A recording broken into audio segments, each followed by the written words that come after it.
Those who are demanding a separate state peacefully are the same as terrorists. Nnamdi Kanu was convicted of incitement, not actual terrorism, incitement to terrorism. Why is Gumi not sat in a jail cell somewhere today for excusing, inciting, explaining, rationalizing? There will never be peace in Nigeria if the Tinubu government refuse or fail to negotiate with the bandit.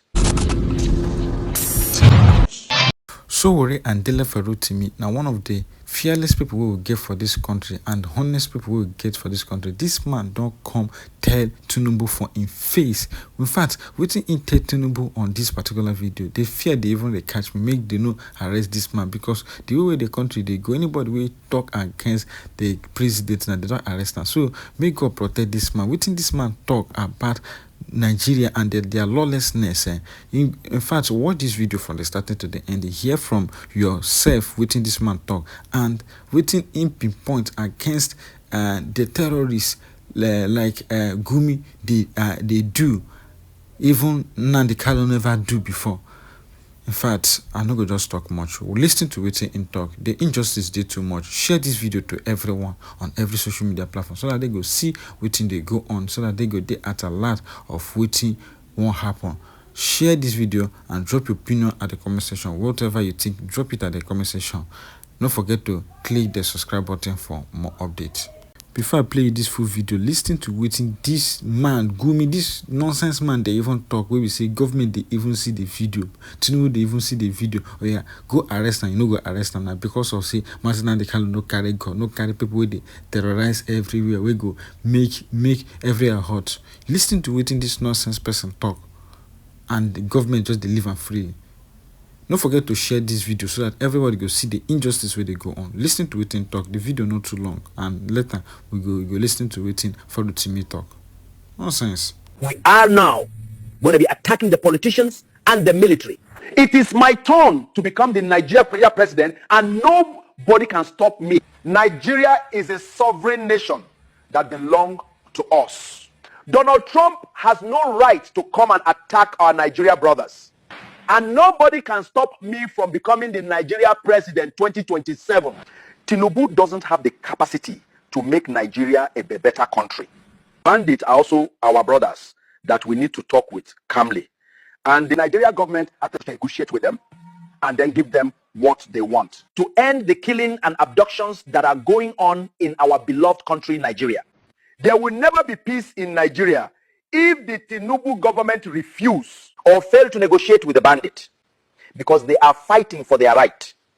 It will be worse than as it is right now if Donald Trump attacked the bandit. So let's solve our problems now that we can. Thank you.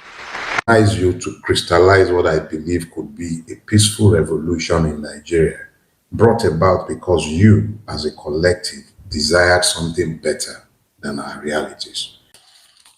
I want to speak to us about the subject, Nigeria, the rise of the neo-feudal state. First thing first, so that we may all have the capacity to, at least let me seek to enhance our capacity to understand the subject by some basic definitions and explanations. I said Nigeria, the rise of the neo-feudal state. What is it that I really want to talk to you about? But I think the best way to proceed is to start with the Anlon's razor. The Anlon's razor, for those of you who are unfamiliar with it, is the principle that says that you should never attribute to malice that which is adequately explained by stupidity. Let me repeat myself. Never attribute to malice that which can be adequately explained by stupidity. When I look to the objective reality of my country, Nigeria, when I consider that a country that was battered essentially in 1960, if we're going to use that arbitrary cut of point, a country that was battered at that time is still incapable of generating electricity.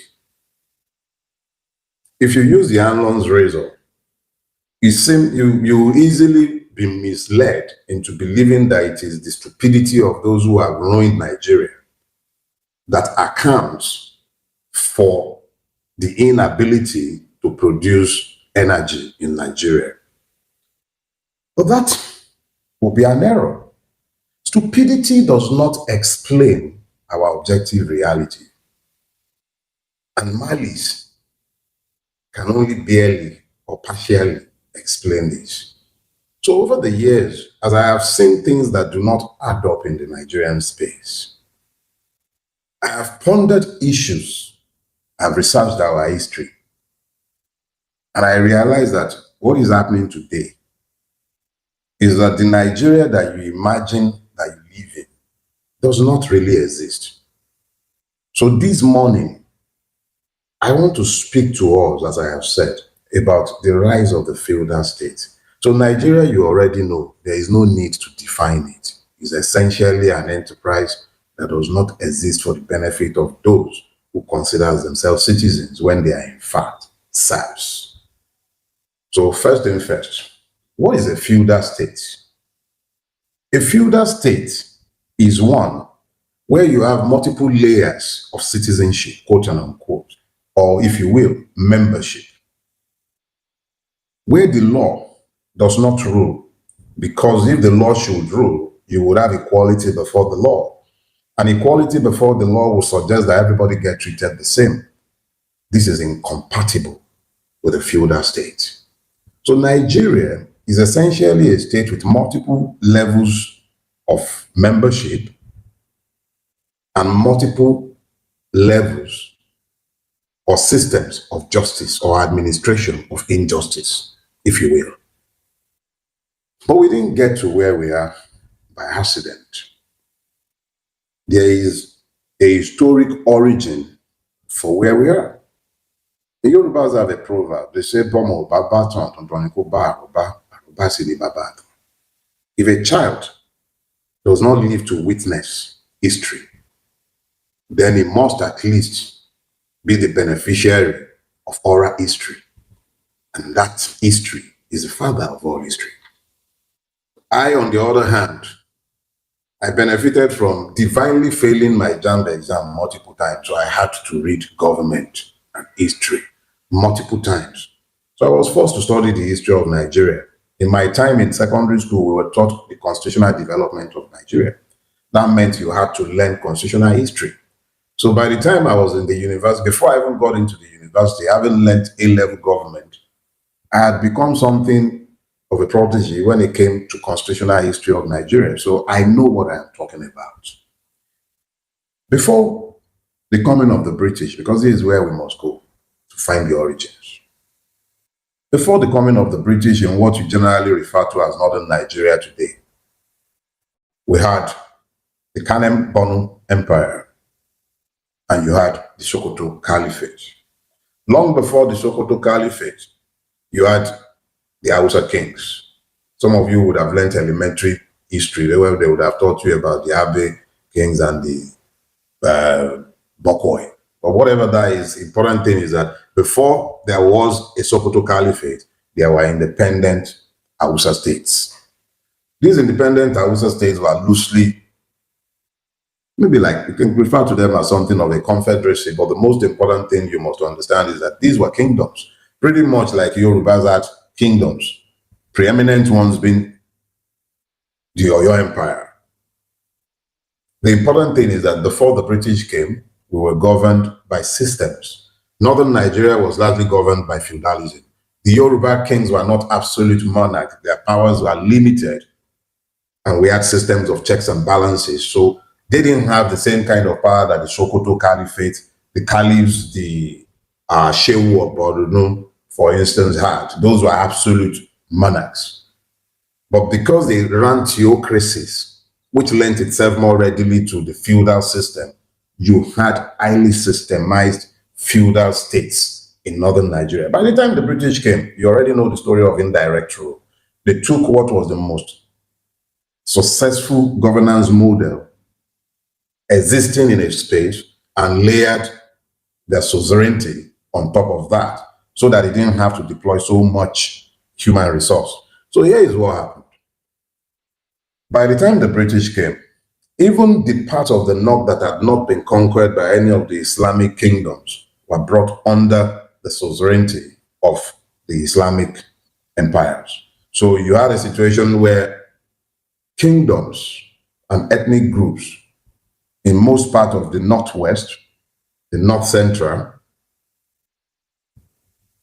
the northeast, which went with the Shehu of Borno, what you essentially had was a situation where the lesser kingdoms, the smaller kingdoms were brought under centralized authority where you had the native authority and all of that. Important thing is that feudalism ruled essentially in the north, propped up by the British.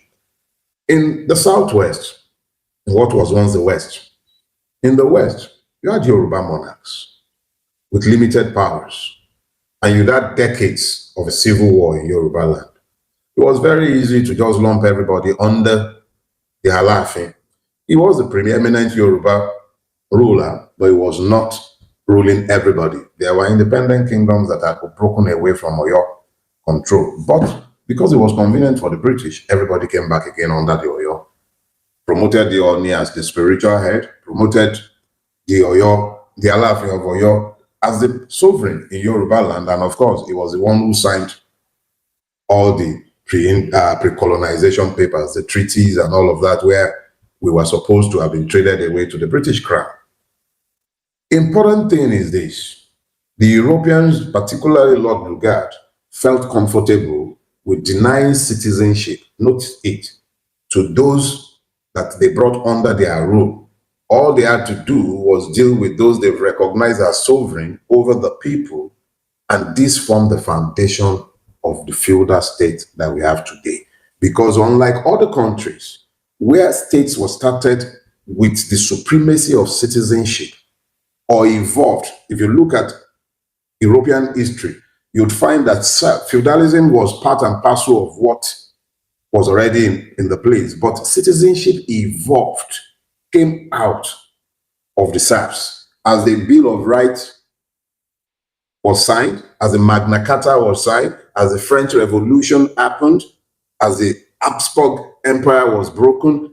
Different events, the revolution, the 1917 revolution in Russia, different events led to the emergence of citizenship and the rule of law in Europe. America took it a step further when it declared the universal equality of all men, fought a civil war, and predicated a country on the back of citizenship. That was the apogee of the idea of citizenship, even though it emerged out of ancient Rome. The important thing I'm trying to do is lay the theoretical foundation so that you begin to understand clearly that there is a world of difference between being called a citizen and being citizens. There is also a world of difference between declaring a country to be democratic and it being in reality a feudal state. Now, our feudal state has its root in our colonial history. But it was always up to us. It was always up to us to either embrace this feudalism or to nod it off. So here is what happened. At the beginning of Nigeria, those who founded Nigeria, those you call the founding fathers, particularly Awolowo, was painfully aware of the fact that feudalism threatened to overtake the country. And I'll show you. One of the first things that you must note when the feudal state is in flow is that it weaponizes poverty and it weaponizes ignorance.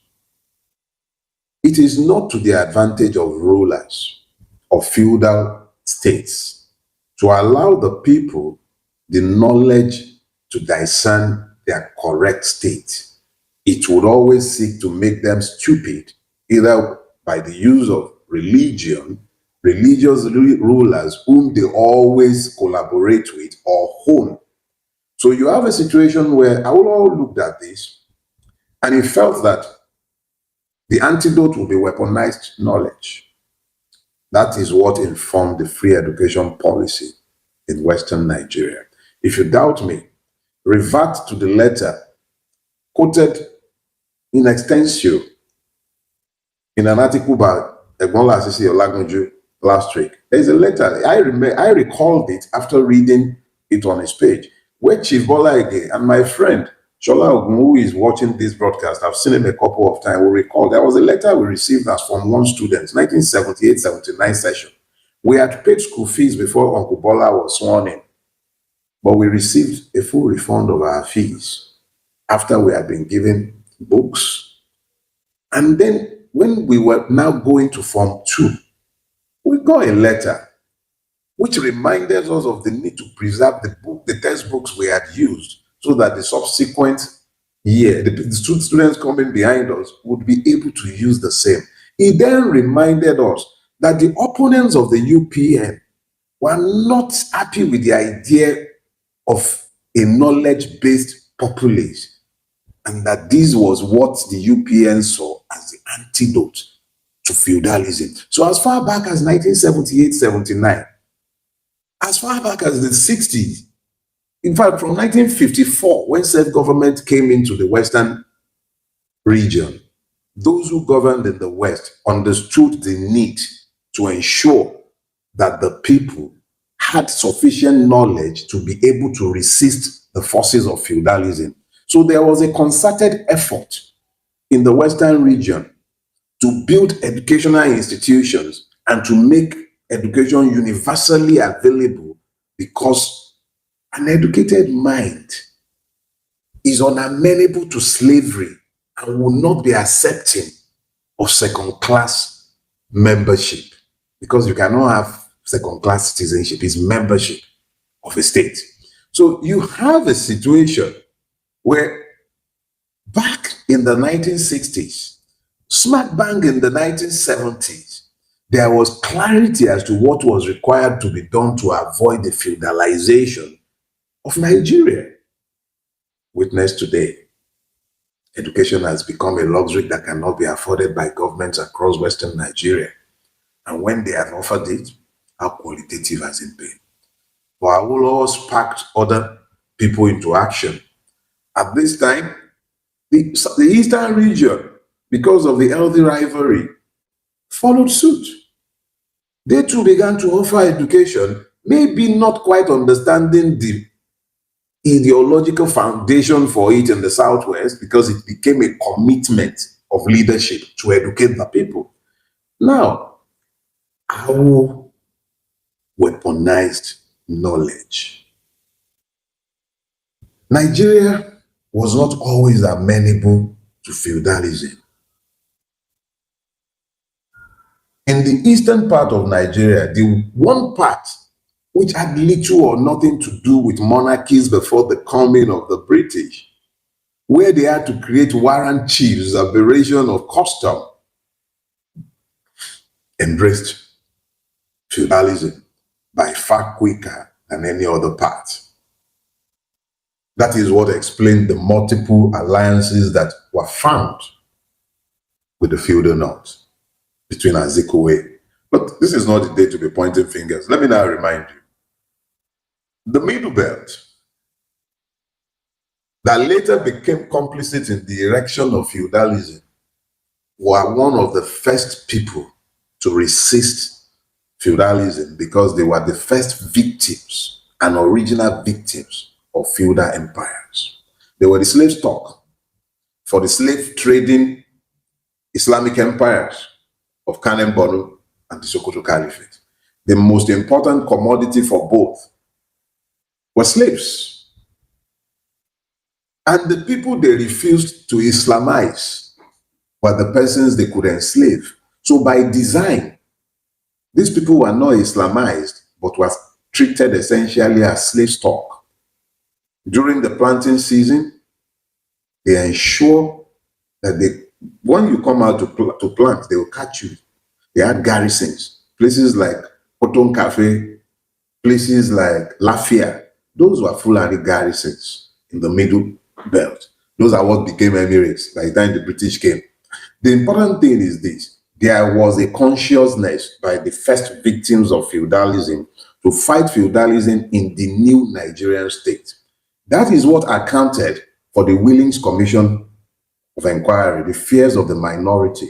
And that was what accounted for the entrenchment of the original Bill of Rights in the 1960 Independence Constitution. You had the TV riots. You had the Jos riot of 1945, caused by British policies of exclusion, where Igbos were targeted in Jos by the Hausas. The important thing I'm pointing out to you is that the Nigeria you see today is the result of multiple accidents and a child of multiple lies that have been battered. Yes, there was a post-independence detente where the North, quote and unquote, and I mean the original feudal state, kept itself to the North. But when its hold on federal power was threatened by the TV revolt of 1962 and the general disenchantment with his rule, the NPC rule in northern Nigeria, which would mean that they were not going to be able to muster enough votes to retain power in the 1960, I think that would be the 1964 election now, not too sure, but in the election that would determine power at the federal level, they found easy alliance with Akintola. That was the beginning of the crisis in the Western region, because the Western region was required to offset the loss of the Middle Belt to the North, quote and unquote. That's to the force of feudalism. The point is this: the original hegemons in Nigeria pre-1966 was Indigo.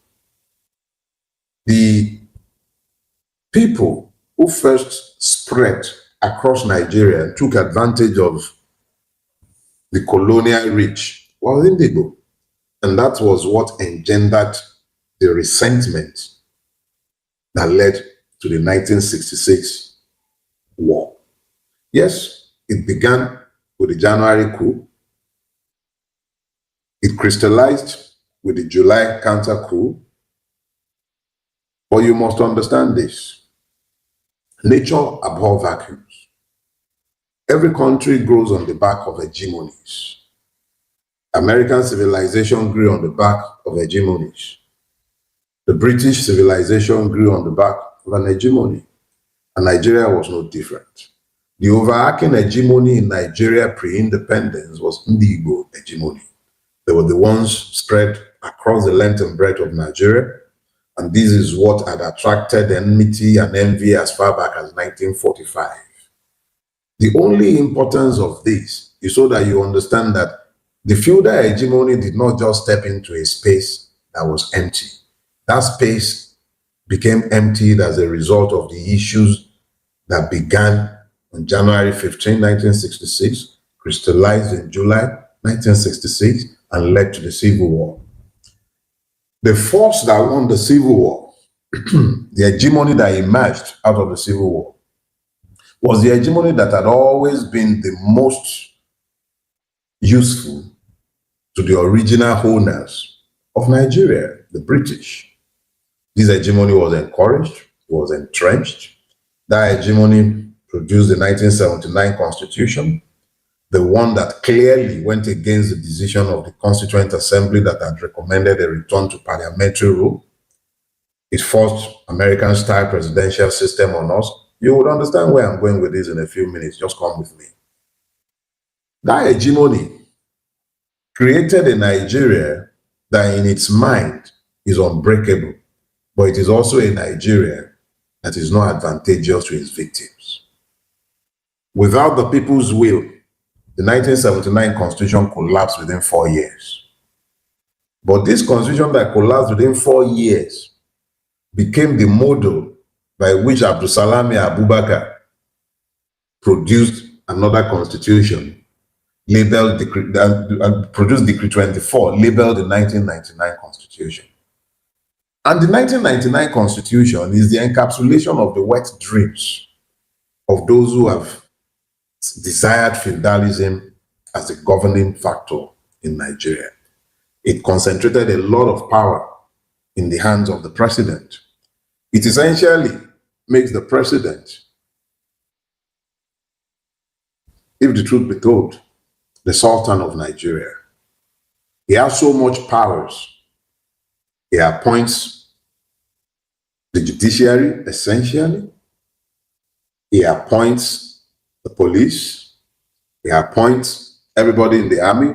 He is the chief appointer of everybody. He can direct the EFCC to any purpose. Malami, who thought he was invincible, has just been shown how visible he is. But this was not in pursuit of any altruism. It's simply in pursuit of naked power.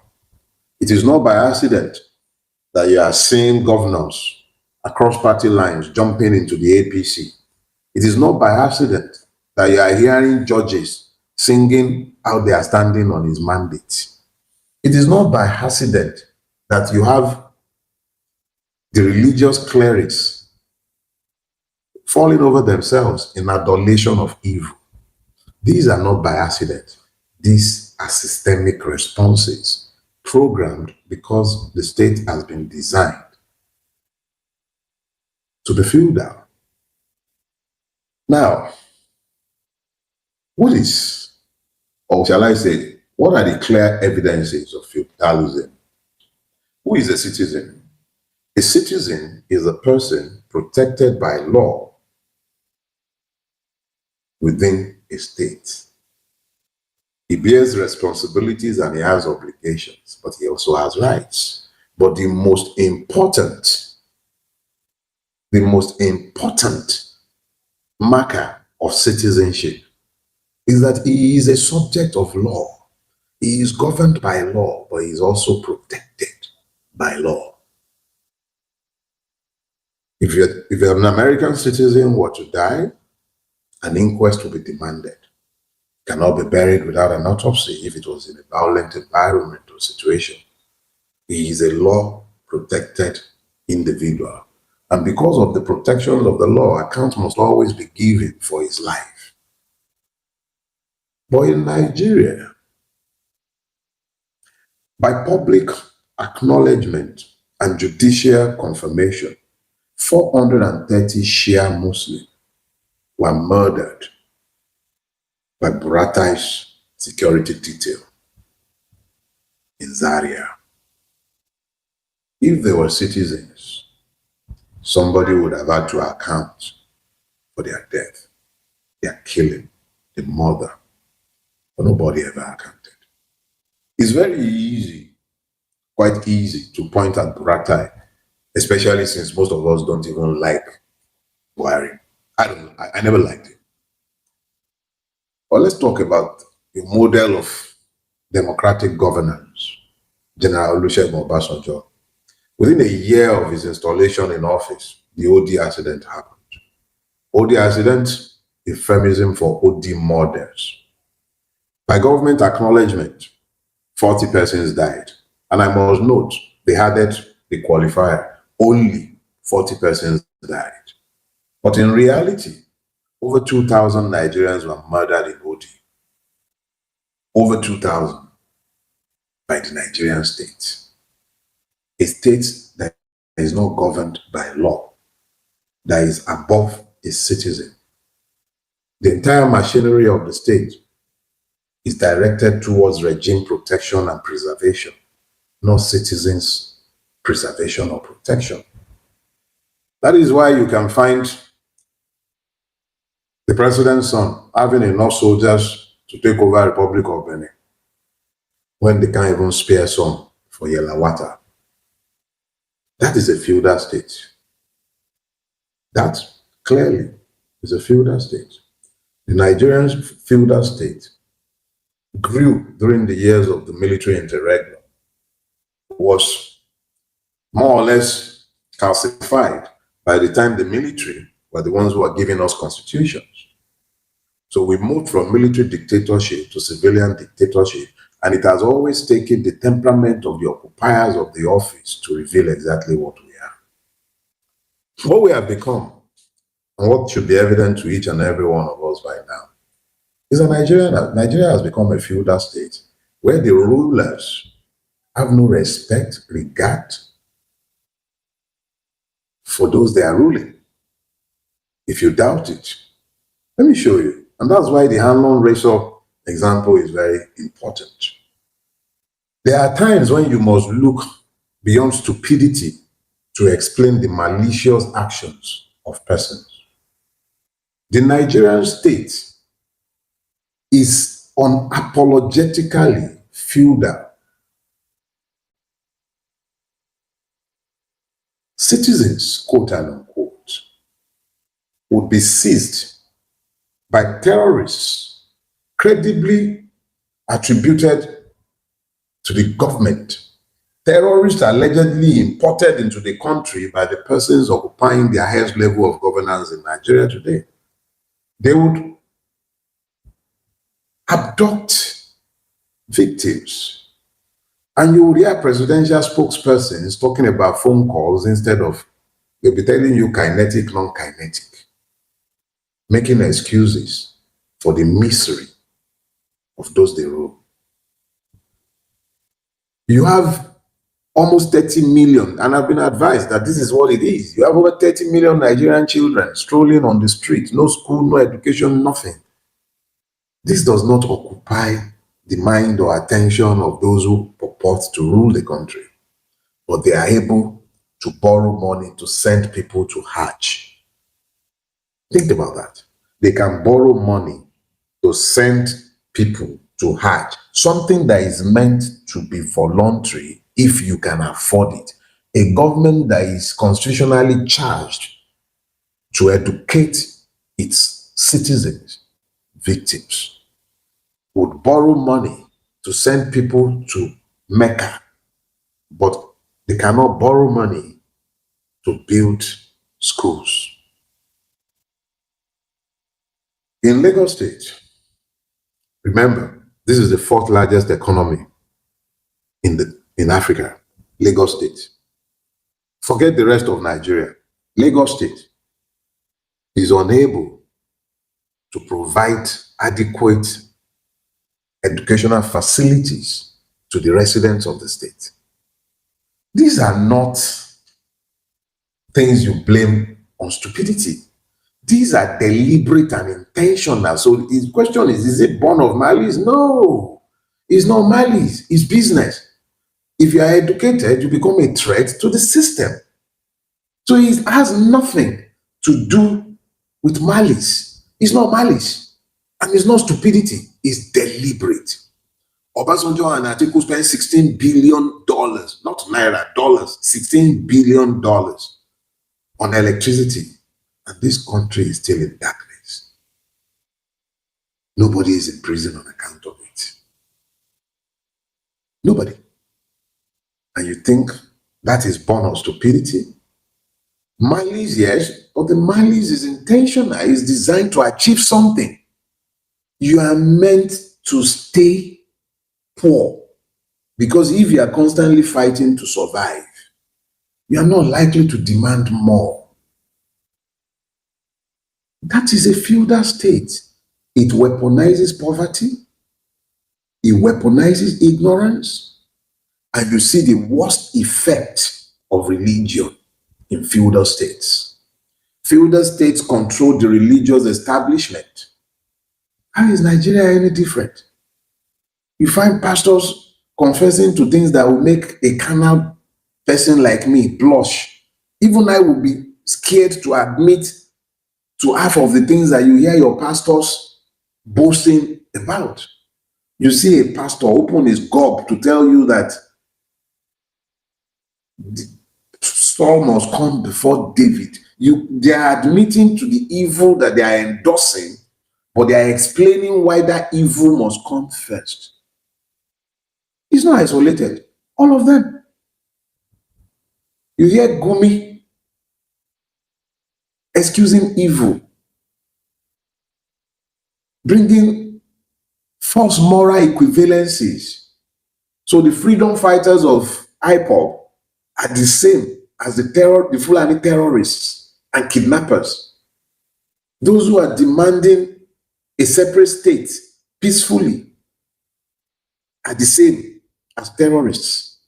Nnamdi Kanu was convicted of incitement, not actual terrorism, incitement to terrorism. Why is Gumi not sat in a jail cell somewhere today for excusing, inciting, explaining, rationalizing terrorism? Why? Look, in feudal states, one of the first things that you must understand that happens is that all the powers of the state are fused in the feudal lord. On his mandate, they have stood, judges are singing it. On his mandate, they are standing, they are singing it in your Congress of Baboons. What you have are senators who say they are children of your first lady.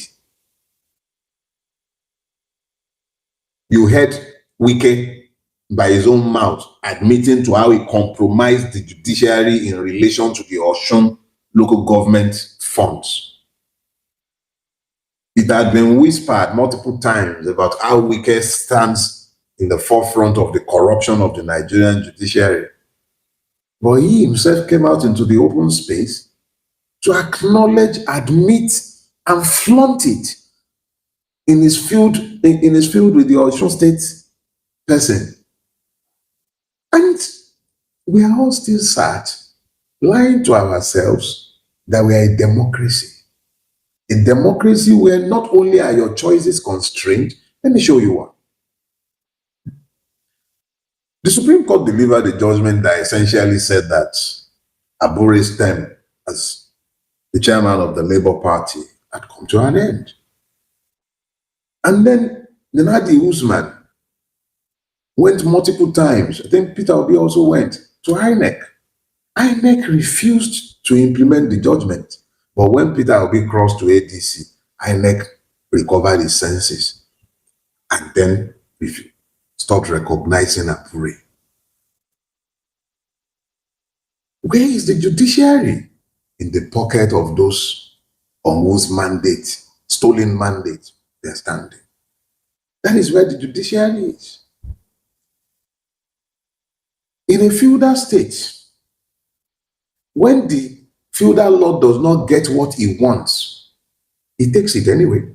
So in spite of the fact that the legislative arm will do exactly as it is told most of the times by those who have run Nigeria, it still wasn't enough. They took one legislation before the parliament. They didn't get all the things they wanted in that legislation. They wrote one for themselves. Anyway, forgery is a way of life. Forgery that is forced on them because what should be absolute control of the legislature for some reason was not completely absolute. So now they had to write one for themselves. Me and you, we lie to ourselves that it is the aggregation of our sovereignty that form the state. Between your tax authorities and Bulaba, they've taken that sovereignty and handed it to France. Everybody is running away from France. They had to forge a legislation in order to hand our tax revenue to France. In a feudal state, accountability does not matter. It is the political convenience of the rulers that matter. So even though we're in an environment where we are being told that because the government requires our taxes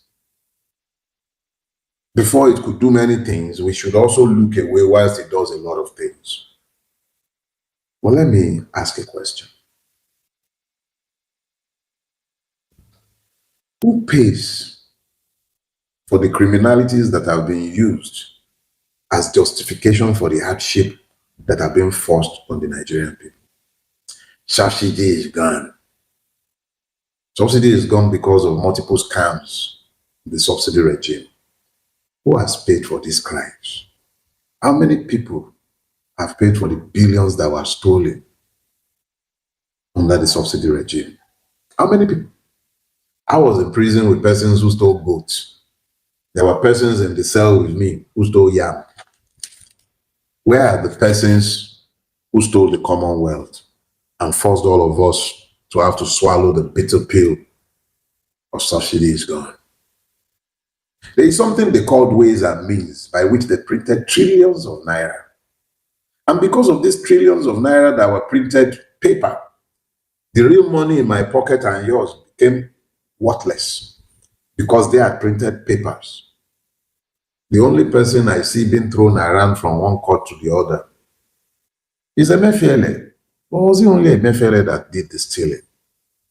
Who are the beneficiaries of this crime? Who has paid for it? Me and you are paying. We're paying by the devaluation of our currency. This is probably the only country in the world where you spend money to buy your own currency because you can't even find it in the market, in the bank, no, where they don't have any cash. Simply because some people stole all of us blind. But if it is stealing, because this is where the iron razor rule comes up again. You say if it's not the only thing that I can explain by stupidity, I should not attribute it to malice. No problem. How do you explain this way and mean story? How do you explain it? Am I supposed to believe that it is stupidity that has allowed them to keep quiet whilst all of us have been impoverished? Am I supposed to ignore the fact that members of this current government were beneficiaries of that stealing? It's the same party. There is no victimless crime. This is a crime that has rendered every Nigerian a victim, and yet nobody is paying. I was in this country when Adisirika took $3 billion for his year Nigerian scam. Who has paid for it? This is because some people must be above the law. And it's a mutual affirmation society. A convict is the deputy chief whip of your Senate. A convict, a convicted thief, a thief, but is above the law. They had to find a lacuna. He said the person who read the sentence had already been elevated to the Court of Appeal. How convenient. A retrial was ordered, but never happened. For someone like me, who committed no crime, I could be quickly railroaded into a prison cell because we are in a feudal republic. The Nigerian state